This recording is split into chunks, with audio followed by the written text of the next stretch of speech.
All right, could you please tell me your name and spell it out? So my name is Richard and my last name is Kyaw. It is supposed to spell with a Gyaw, but you know the immigration office did misspell it, so it became the K. So it sounds like Kyaw and something like that. Could you spell it out, please?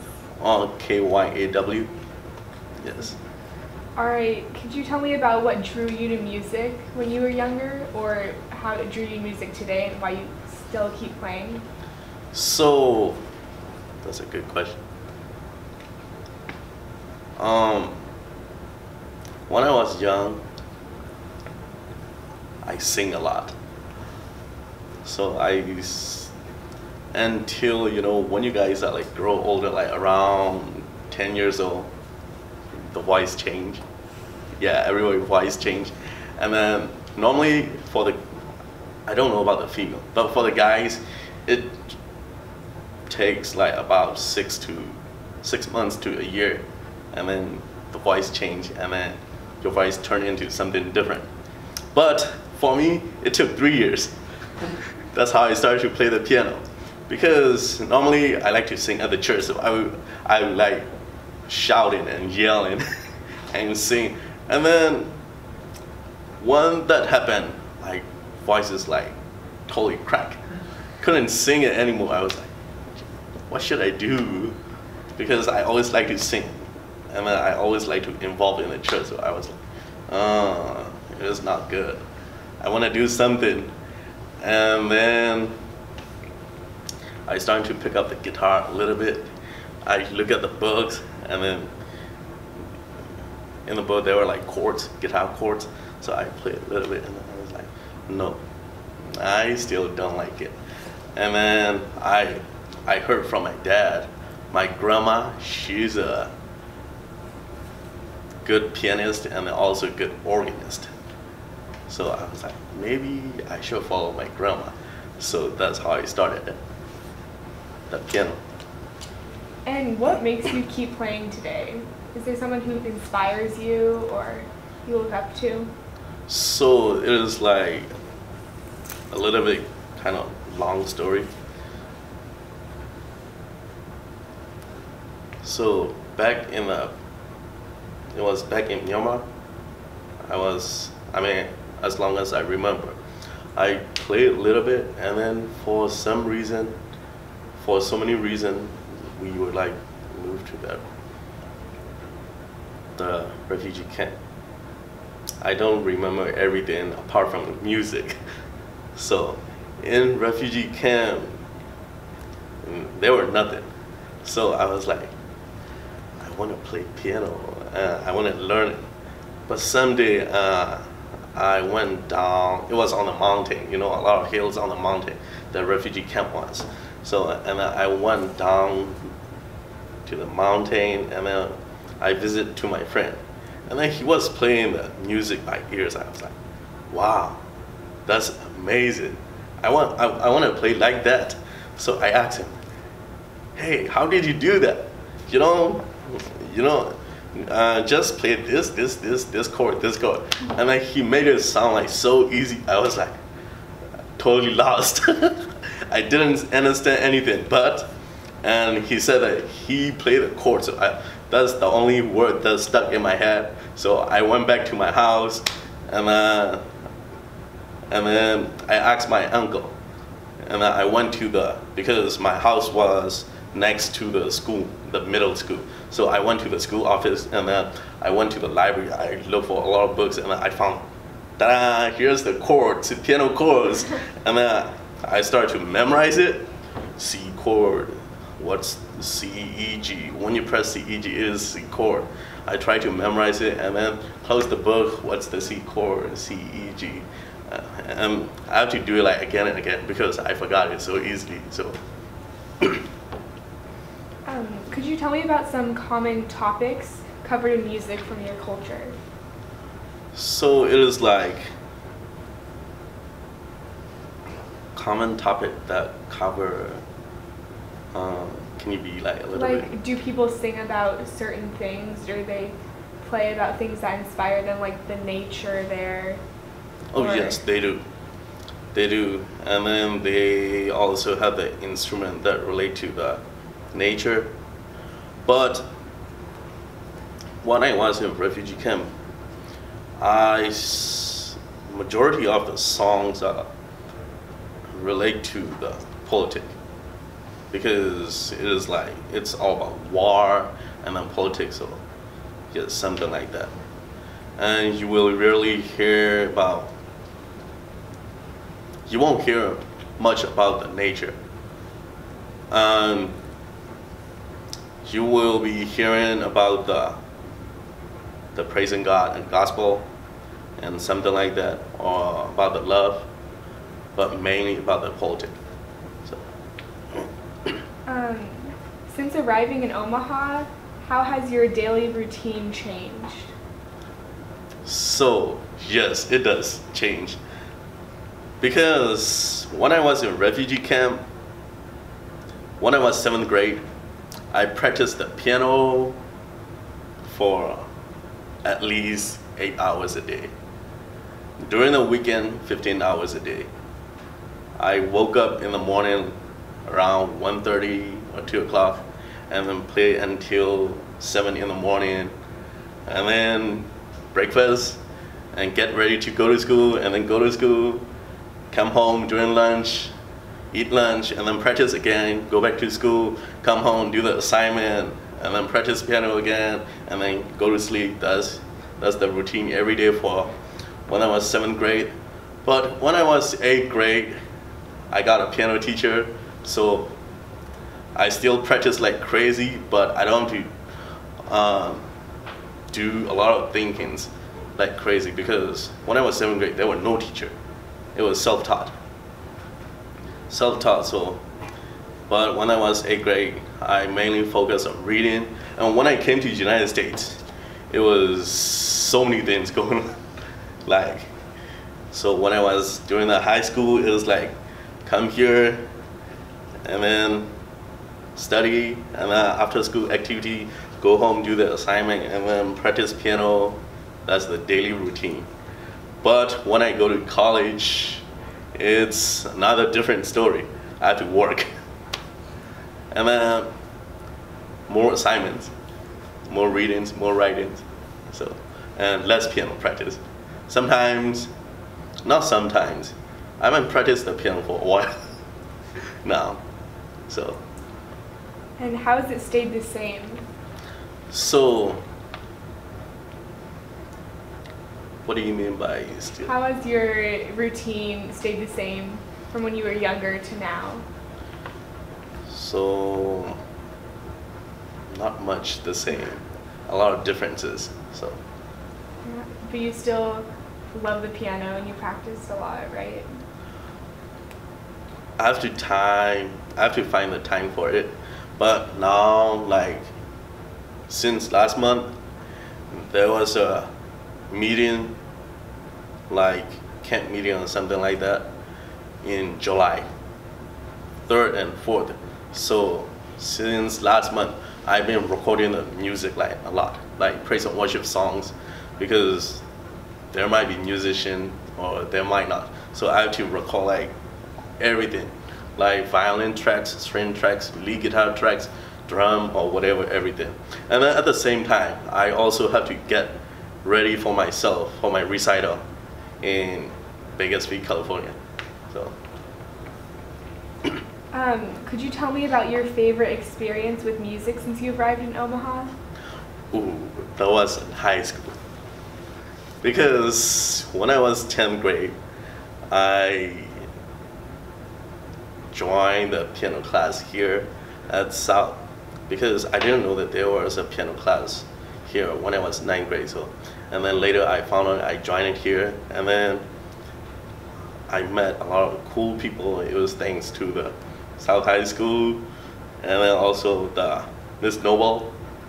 So, and so when I was 10th grade, I'm not sure who invited it, but I received the master class from such a world concert pianist. I was like, wow, this is amazing. And then I learned a lot of stuff from him. And then before that, I learned a lot of stuff from Miss Killian, because most of my piano skills and knowledge are the self-taught. So there were like so many questions. And then I asked her, she explained me a lot, and that helped me a lot. And then when I met with those concert pianists, and then it was such an opportunity to learn the techniques, to view the music from like different points and something like that. And then also I got to see the professor from the Juilliard, and then also Miss Noel, she sponsored me to study with the Jackson Berkeley. So you said you went to college, right? Yes, but I haven't finished yet. So have you had any music experiences there that you've really enjoyed? Yes, I do. It was sometimes I make it fun, because how am I supposed to say that? Because, you know, I practiced a lot, so I was like ready all the time. But sometimes I was like, this is kind of boring. So I want to make it like exciting. So sometimes I didn't practice. There was a sheet music, but I played before, but you know, in order to get good at it, you have to like keep practice again and again. But I didn't do that. Instead of doing the physical practice, I did the mental practice by listening to it. Yes. Yeah. What about what music has, Korean music, what kind of a signature does it have that separates it from other types of music? So for the Korean music, it is, I don't know much about it, but from what I had studied and from what I had known so far, it is very related to the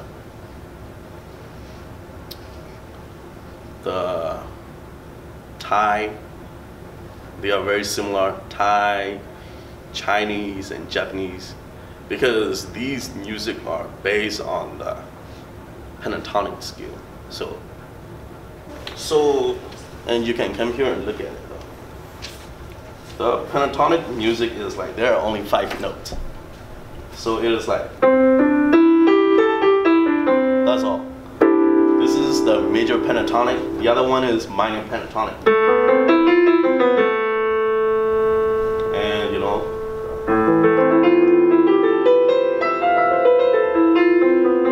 that's more like something like that. But it is only one type of style.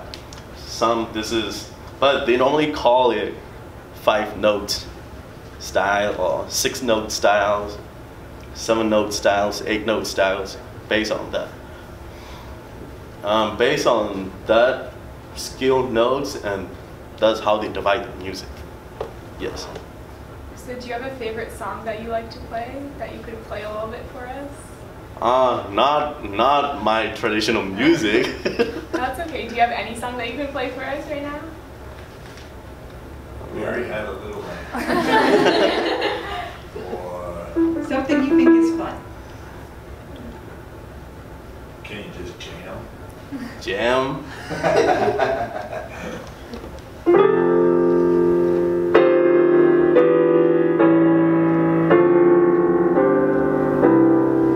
That was like kind of jazzy stuff.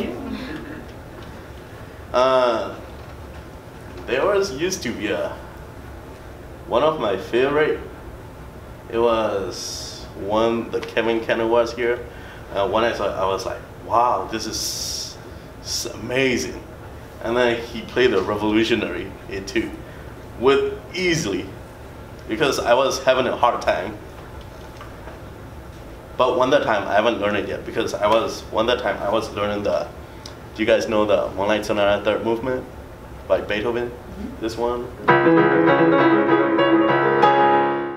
I was trying to learn it, but still not good, because trying to figure out how to play it, like musically. So yeah, if you want to hear it, I can play the Revolutionary Etude.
Start from here because the touching is different. So because the touching is different from the real piano and the keyboard, so it was like honestly a little bit.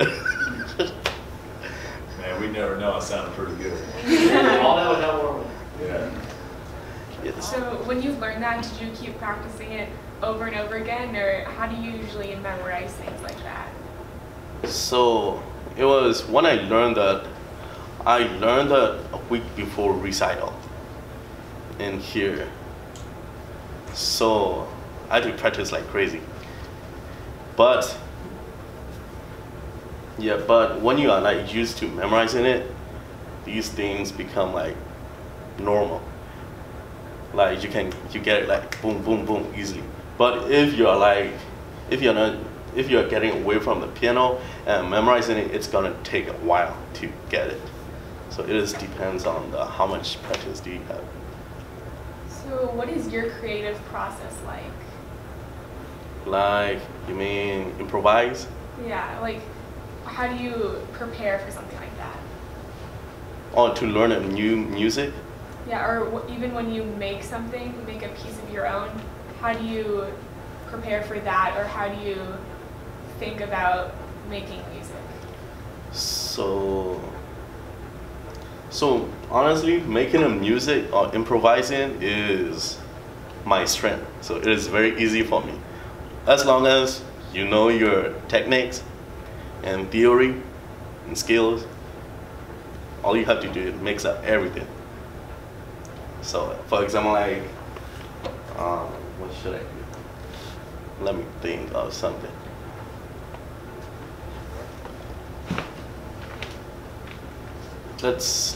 Let's make slow music.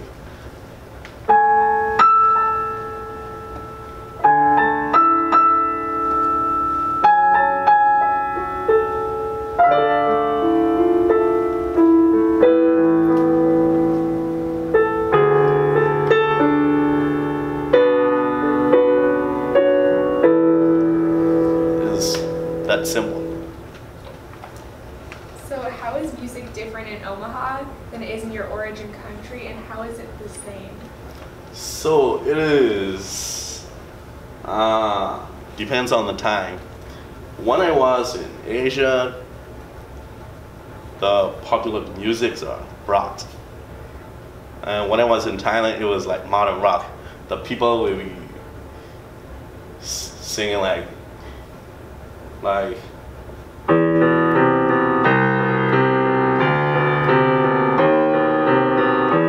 type of rock song. But when I came to US, and then suddenly I was like, it was like, actually I'm in another different world, because in US it is like the pop music is like so popular, that time. So pop, hip hop.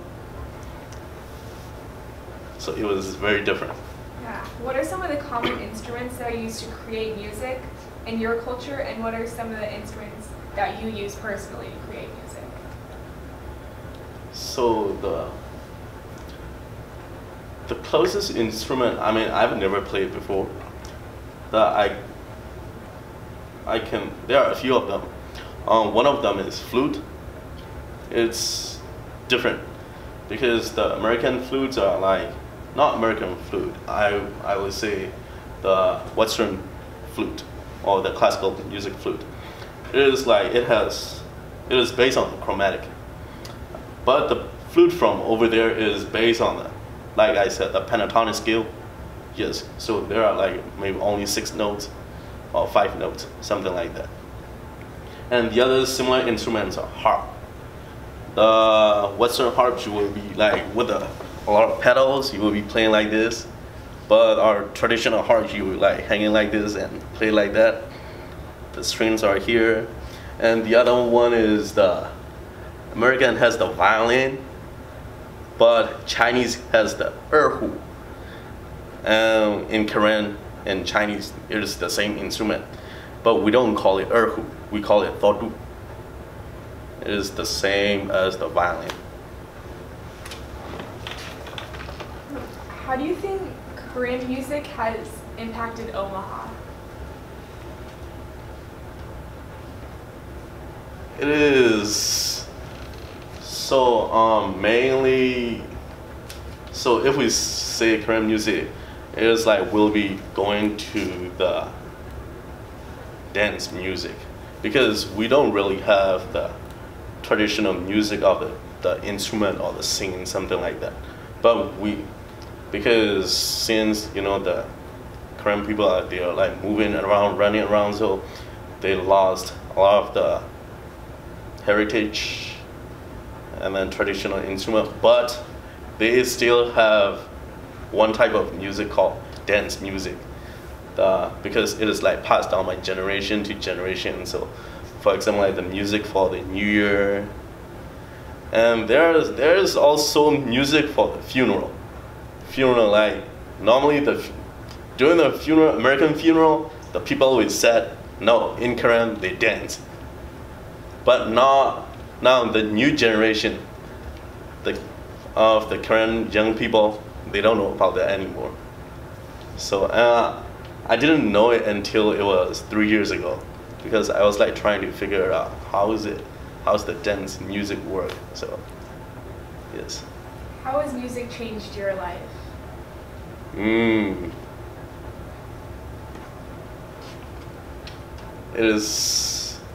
It does. Because let's say if I'm not a musician, I won't be here. And the other is when you're a musician or music students, but let's say that when I was in South High School, I was a music student here, so and the South High, they work with the Holland Performing Arts Center. So I've been there like at least once a week. Every week I go and listen to the Omaha Symphony, and then listen to the jazz, and then the piano concerto, those stuff. Not just that, you also get a chance to see with the people, talk with the people. And then, believe it or not, if you play music, you meet with so many people, because music is one of the international language that everybody can understand. So with the music, you can communicate with any people, and then so many classes of the people, and then you see with so many people, like, who do you want to see? Meet the billionaire, or the governor, or the president, and senator. Yeah, it takes you everywhere. What are some experiences that you've had personally with music that have brought you places? It was amazing, because you are meeting, because with my experience, I'm meeting with the people who I don't expect to see with. For example, like, ooh, this person is so cool. For the Secretary of the State, or the president, it was like last president, the Barack Obama, and those people, it was like, wow, you talk with them, it's like, it's something cool. Oh, wow. What do you think that we should know that we have not got to have a chance to talk about today?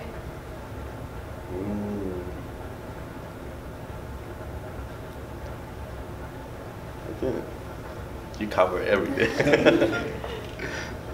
Do you have anything that you think we should know about not giving up our dreams on music or anything, whatever? So, for me, if you want to be good at something, just take time. If you can take like an hour a day, in 5 years, you'll be one of the top in national level. Because, I mean, it is from my experience too. Because for the piano, I took only one year. 1 year is like 30 minutes, 8 hours a day at least. And then it took me 1 year. After 1 year, my piano skill and techniques are way better than the people who've been studying the piano for 9 years. So it's your dedication. So my point is like, as long as you dedicate and practice, you can do everything. Anything, doesn't matter, whatever it is. So